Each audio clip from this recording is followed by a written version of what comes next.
आज की क्लास में हम HTML फॉर्म्स के बारे में डिस्कस करेंगे। ये हमारा HTML से रिलेटेड लास्ट इम्पोर्टेंट टॉपिक रहेगा।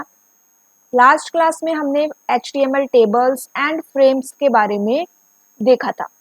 तो चलिए स्टार्ट करते हैं आज की हमारी क्लास। एंड अगर क्लास अच्छी लगती हो तो ज़्यादा से ज़्यादा शेयर कर देना, ठीक है। तो देखो यहाँ पे HTML फॉर्म्स क्या होते हैं, एक बार देख लो। थ्योरेटिकल पोर्शन है, थ्योरेटिकल ही क्वेश्चन आएगा, ठीक है।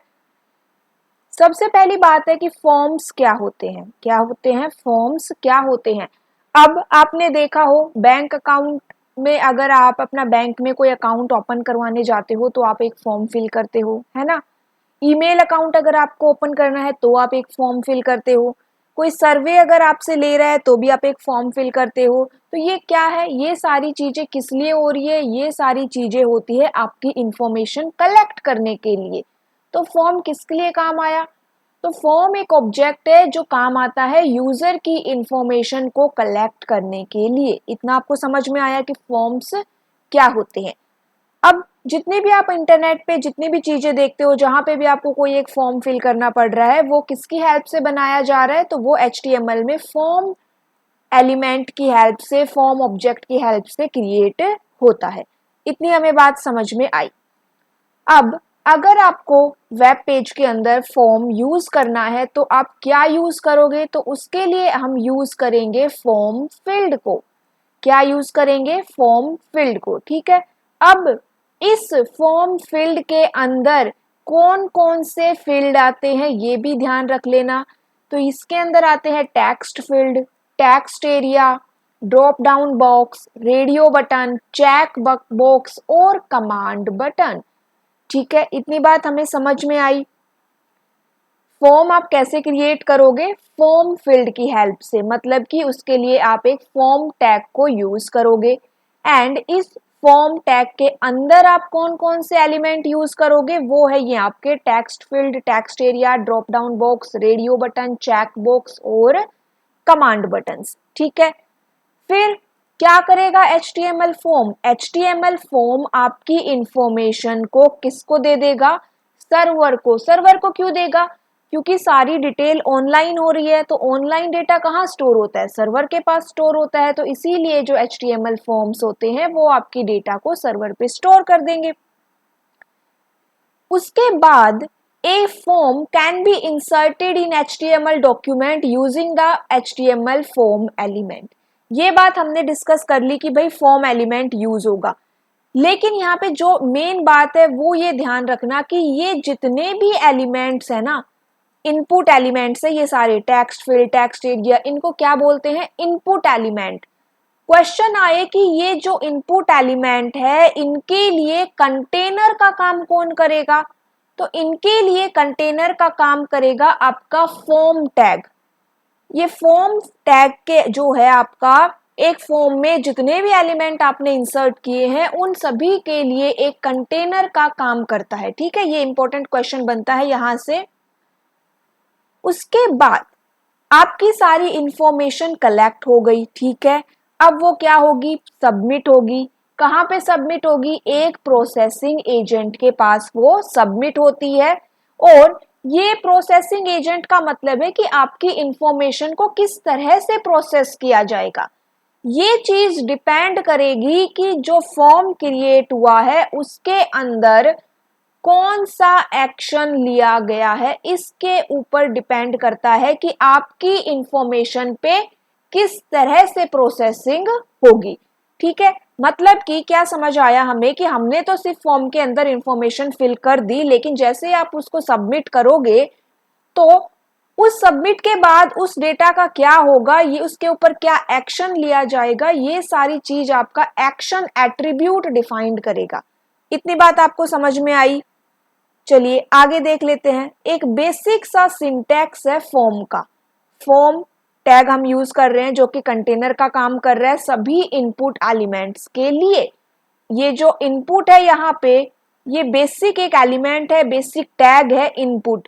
इसके अंदर आप टाइप में डिफाइन करोगे कि आप किस टाइप की इंफॉर्मेशन देना चाह रहे हो। आप कोई टेक्स्ट बॉक्स क्रिएट करना चाह रहे हो या कोई रेडियो बटन क्रिएट करना चाह रहे हो, तो ये इनके अंदर एट्रीब्यूट्स में चले जाएंगे, ठीक है। उनको हम आगे वन बाय वन डिस्कस करेंगे। अब यहाँ पे देखो फॉर्म है, इसके अंदर एक एट्रीब्यूट लिखा गया है मेथड। क्या लिखा गया है? मेथड। इंपॉर्टेंट चीज है, क्वेश्चन आए हुए हैं यहाँ से, यूजीसी नेट के एग्जाम में भी यहाँ से एक क्वेश्चन आया हुआ है, ठीक है, गेट एंड पोस्ट से। तो यहाँ पे देखो जो मेथड है वो एक एट्रीब्यूट है। इस मेथड की केवल दो वैल्यू हो सकती है, गेट या पोस्ट। या तो गेट वैल्यू होगी या पोस्ट वैल्यू होगी।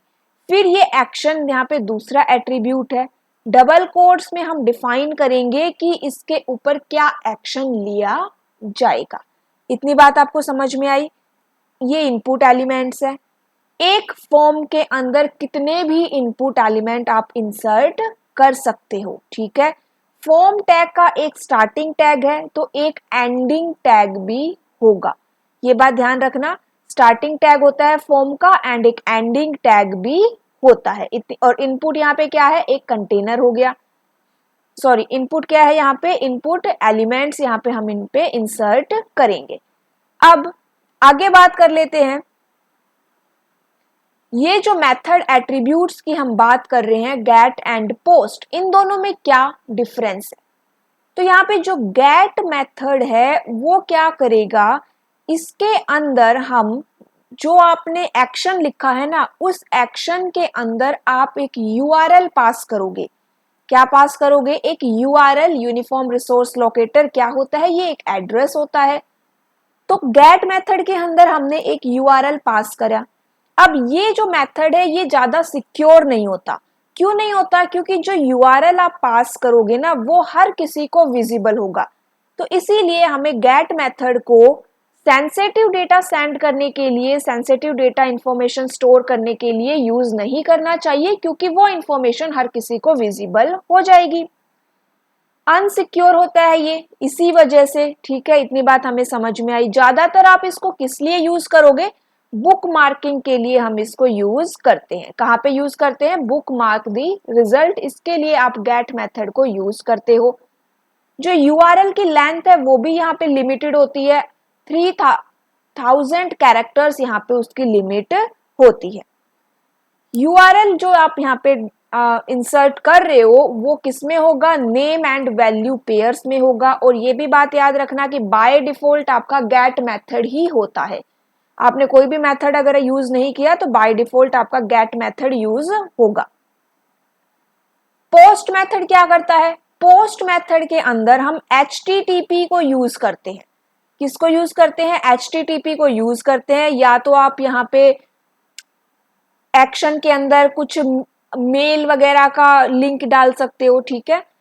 तो यहाँ पे पोस्ट के अंदर आप क्या यूज कर रहे हो? HTTP को यूज कर रहे हो। सिक्योर होता है, कोई साइज की लिमिटेशन नहीं होती और इसमें डेटा भी यूआरएल में शो नहीं होता। एंड यहाँ पे इसको आप बुकमार्क के पर्पज से यूज नहीं कर सकते, ठीक है। इतनी बात आपको समझ में आई? दोनों में डिफरेंस, ये इसका सिंटैक्स है जो हमने ऊपर भी डिस्कस किया है। अब आगे बात करेंगे इनपुट टैग्स की। जो इनपुट टैग है वो क्या करेगा? तो input tag collects the information from the user.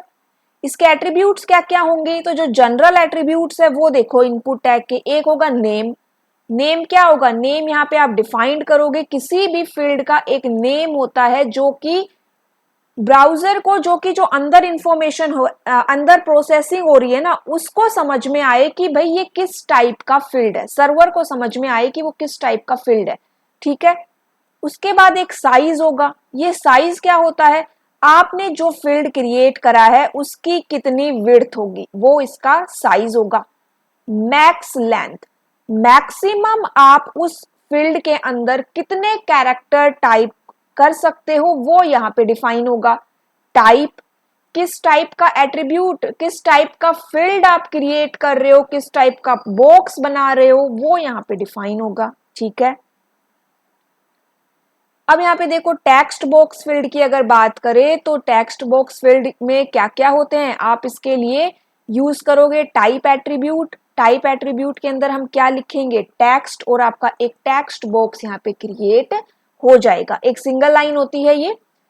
इसके एट्रीब्यूट्स कौन कौन से हो सकते हैं? नेम हो जाएगा जो हमने अभी डिस्कस किया, साइज हो जाएगा, मैक्स लेंथ हो जाएगी, वैल्यू में क्या होता है कि बाय डिफॉल्ट आप उस बॉक्स के अंदर क्या वैल्यू प्रिंट करवाना चाहते हो वो वैल्यू के अंदर आएगी।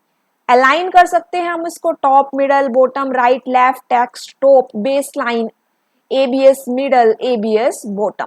टैब इंडेक्स ये क्या बताएगा कि किस ऑर्डर में आपका फील्ड एक्टिवेट होना चाहिए when the visitor clicks the tab की। इतना हमें समझ में आया। यहाँ पे देखो एक एग्जांपल है, input type is equal to text, size is equal to 20, मतलब कि एक बार में 20 कैरेक्टर्स आपको यहाँ पे विजिबल हो जाएंगे। Name is equal to F name, यहाँ पे देखो फादर नेम यहाँ पे आपने लिखा है इसलिए आया है, ये इंटरनल के लिए यूज होता है, आप यहाँ पे कोई भी नेम यहाँ पे लिख सकते हो। बी आर टैग यहाँ पे ब्रेक लाइन के लिए है, उसी तरह से मदर्स नेम यहाँ पे दूसरा टेक्स्ट फील्ड यहाँ पे क्रिएट हुआ है। अब बात कर लेते हैं टेक्स्ट एरिया, ये तो एक सिंगल लाइन थी। अब यहाँ पे अगर आप मल्टीपल लाइन चाहते हो तो यूज करोगे टेक्स्ट एरिया टैग को। क्या यूज करेंगे? Text area tag. और इसके अंदर आप टेक्स्ट एरिया टैग को कहाँ पे जनरली ज्यादा यूज करते हो? आप यूज करोगे उसको ईमेल की जो बॉडी पार्ट होती है ना, ईमेल जब आप लिखते हो जहां पे आप अपना मैसेज टाइप करते हो, ये जो बॉडी वाला पोर्शन है ये टेक्स्ट एरिया फील्ड होता है। या फिर अगर आपको कमेंट लिखना होता है तो कमेंट भी किसी का कितना भी बड़ा हो सकता है, तो उसमें भी टेक्स्ट एरिया फील्ड ही यूज होता है। इसके लिए आप कौन सा टैग यूज करोगे? तो टेक्स्ट एरिया टैग यूज करोगे। एंड इसके लिए एक बात ध्यान रखना कि टेक्स्ट एरिया टैग का एक स्टार्ट भी होता है और एक एंड भी होता है, ठीक है? इसके बारे में ये बात इंपॉर्टेंट रहेगी। एट्रीब्यूट्स की अगर बात करें तो एक होता है कॉल्स एंड रोज। कॉल्स का मतलब क्या होता है? ये आपके टेक्स्ट एरिया की लेंथ को डिस्क्राइब करेगा, ठीक है? एंड रोज क्या होती है? Indicate the number of rose with text that will be visible at A time. मान लीजिए आपके 30 यहाँ पे कॉल्स में 30 दिया है तो एक, और रोज में आपने 10 दिया है, तो एक बार में आपको 10 लाइंस विजिबल है, लेकिन यहाँ पे आप एंटर कितनी कर सकते हो? 30। फिर यहाँ पे नेम एट्रीब्यूट रहेगा, टैब इंडेक्स रहेगा, रैप। रैप को देखो, रैप का मतलब क्या समझते हो कि आपका जो डेटा है वो नेक्स्ट रो में चला जाए, उसी चीज को क्या कहते हैं? रैप कहते हैं। जैसे कि मैं यहाँ पे टाइप कर रही हूँ, ये मैंने टाइप किया, यहाँ पे मेरा खत्म हो गया, तो बाकी का डेटा कहाँ आ गया? नेक्स्ट लाइन में आ गया। इसी को रैपिंग कहते हैं। रैप के अंदर 3 वैल्यू जा सकती है। रैप ऑफ, इसका मतलब है कि आप रैप नहीं कर रहे हो अपने टेक्स्ट को। फिजिकल एंड वर्चुअल, ये 3 वैल्यू यहाँ पे जाती है। यहाँ पे देख लो, फॉर्म यहाँ पे मैंने यूज किया, टैग, मेथड यहाँ पे पोस्ट दिया है, एक्शन में मैंने यहाँ पे एक अपना ईमेल यहाँ पे दिया है, ठीक है? ईमेल यहाँ पे मैं यूज कर रही हूँ, तो मेरा पोस्ट मेथड किसके लिए यूज हो रहा है? ईमेल के लिए। टेक्स्ट एरिया में रोज 5 दी है, कॉल्स 30 दिया है, wrap, physical, name is equal to comments, enter comments here, यहाँ पे क्लोज हो गया। उसके बाद इनपुट टाइप, यहाँ पे एक सबमिट बटन यहाँ पे क्रिएट हो रहा है, ठीक है? सबमिट बटन के बारे में आगे हम देखेंगे। तो इतना देख लिया आपने टेक्स्ट एरिया कैसे यूज होता है। टेक्स्ट एरिया को यहाँ पे मत टाइप कर देना कि type is equal to text area, नहीं, टेक्स्ट एरिया अलग से बनता है। चलिए आगे देख लेते हैं रेडियो बटन। अब रेडियो बटन देखो, सिंपल सी बात है, जब भी आप अपने अपने फॉर्म भी फिल किए होंगे अभी बीपीएससी का, ईएमआरएस का, उसमें भी वहां पे जेंडर पूछता है ना, मेल, फीमेल, मैरिड, अनमैरिड, उसमें आप एक ही ऑप्शन को चूज कर सकते हो। वो क्या है? वो रेडियो बटन से, ठीक है? टाइप में क्या यूज करोगे? रेडियो, तो रेडियो बटन क्रिएट हो जाएगा। एट्रीब्यूट्स क्या होते हैं? नेम होता है, value, align, tab index, checked. Checked का मतलब क्या है? इसकी वैल्यू, या तो चेक्ड का मतलब वो सिलेक्ट हो गया, अनचेक का मतलब वो सिलेक्ट नहीं हुआ है, ठीक है? अगर आपने चेक कर दिया तो बाय डिफॉल्ट वो उसको सिलेक्ट करके देगा, ठीक है? कैसे यूज करोगे? तो यहाँ पे देख लो, इस तरह से आप क्रिएट कर सकते हो। Input type is equal to radio, name is equal to sex, value is equal to M, ये बाय डिफॉल्ट वैल्यू है। वैल्यू अगर आप कुछ भी लिखते हो तो बाय डिफॉल्ट क्या प्रिंट होके आना चाहिए वो दिखाई देगा। अब बात कर लेते हैं चेक बॉक्स। अब यहाँ पे तो क्या था कि सिंगल एक ही ऑप्शन आप सिलेक्ट कर सकते थे। अब चेक बॉक्स क्या करता है? चेक बॉक्स, मान लो कि आपने अपनी हॉबीज सिलेक्ट करनी है या फिर आप अपने सब्जेक्ट सिलेक्ट करना चाहते हो, तो एक साथ कई चीजें आप सिलेक्ट करना चाहते हो, तो चेक बॉक्स वही है कि आप मल्टीपल सिलेक्शन के लिए चेक बॉक्स को यूज करते हो। सेम एट्रीब्यूट्स है जो रेडियो बटन में होते हैं, name, align, value, tab index, ठीक है, इतना हमें समझ में आ गया। उसके बाद यहाँ पे देखो कैसे क्रिएट करोगे, तो यहाँ पे सिंपल सा कुछ भी लाइन लिख दो आप, I love to eat chocolate, उसके आगे आपका चेक बॉक्स लग जाएगा, input type is equal to check box, name is equal to sweet, value is equal to chocolate. इसी तरह से हम चेक बॉक्स को क्या कर सकते हैं, क्रिएट कर सकते हैं। कमांड बटन क्या होते हैं, जिनके ऊपर एक्शन परफॉर्म होते हैं, उन्हीं बटन्स को कमांड बटन कहते हैं। दो बटन होते हैं, एक होता है सबमिट, एक होता है रीसेट। सबमिट अगर क्लिक हो गया तो मतलब आपने जो भी इंफॉर्मेशन डाली है वो आपकी क्या हो गई, सेव हो गई एंड सर्वर के पास चली गई। रीसेट का मतलब क्या होता है, आप एकदम स्टार्टिंग पे आ जाओगे, सब कुछ डिलीट होके रीसेट हो जाएगा, इनिशियल पे आ जाओगे। टाइप में क्या यूज करेंगे, सबमिट या फिर रीसेट। जो भी आप लिखोगे वही बटन के ऊपर लिखा आएगा, तो यहाँ पे टाइप क्या हो गई, सबमिट, या टाइप हो जाएगी रीसेट। उसके बाद आता है drop down box. Drop down box क्या होता है, आपने देखा होगा जब आप फॉर्म फिल करते हो तो वहां पे आपको अपना कॉलेज अगर यूनिवर्सिटी चूज करनी होती है, तो इसमें अगर आप क्लिक करते हो तो एक लिस्ट ओपन हो जाती है जिसमें बहुत सारी यूनिवर्सिटीज के नाम होते हैं। क्लिक करोगे तभी ओपन होती है ना। तो इसी चीज को कहते हैं ड्रॉप डाउन बॉक्स, ठीक है। कैसे क्रिएट होता है ये आपका क्रिएट होता है सिलेक्ट और ऑप्शन टैग की हेल्प से। ड्रॉप डाउन बॉक्स को कैसे क्रिएट करोगे आप, सिलेक्ट एंड ऑप्शन टैग की हेल्प से। ऑप्शन के लिए कंटेनर का काम कौन कर रहा है, सिलेक्ट काम कर रहा है। दोनों का ही एक स्टार्टिंग टैग होगा और एक एंडिंग टैग भी रहेगा। एक सिलेक्ट के अंदर कम से कम एक ऑप्शन तो होना चाहिए, है ना। ऑप्शन होगा तभी तो काम करेगा, तो एटलीस्ट वन ऑप्शन होना चाहिए, मैक्सिमम आप कितने भी डाल सकते हो। एट्रीब्यूट्स वही रहेंगे, name, value, size, multiple. Multiple का मतलब है कि आप बहुत सारे ऑप्शंस को यूज करने वाले हो। ऑप्शन टैग को कैसे यूज करोगे, तो देखो यहाँ पे सिलेक्ट टैग यूज किया, उसके अंदर ऑप्शन, यहाँ पे जो भी ऑप्शन लिखोगे वही आपकी उस लिस्ट में प्रिंट हो जाएगा। Second option, third option and select यहाँ पे क्लोज। अब कई बार आपने देखा हो कि मैं इस लिस्ट के अंदर बाय डिफॉल्ट कोई एक यूनिवर्सिटी का नाम लगाना चाहती हूँ, तो मतलब कि किसी एक को आप हाईलाइट करना चाहते हो, तो इसके लिए आप यूज करोगे ऑप्शन सिलेक्टेड।